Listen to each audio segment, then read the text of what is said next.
প্রধান উপদেষ্টা প্রতিশ্রুতি ভঙ্গ করে নির্বাচনী রোডম্যাপ ঘোষণা করেছেন বলে মন্তব্য করেছেন বাংলাদেশ জামায়াতে ইসলামীর নায়েবে আমির ডাক্তার সৈয়দ আব্দুল্লাহ মোহাম্মদ তাহের।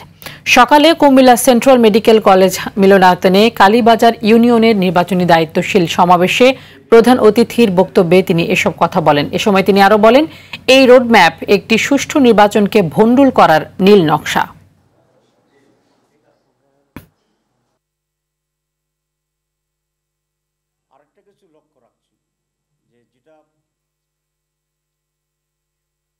একটি সুষ্ঠু অবাধ নির্বাচনের জন্য কতিপয় বিষয়ের শুরু হওয়া অত্যন্ত জরুরি।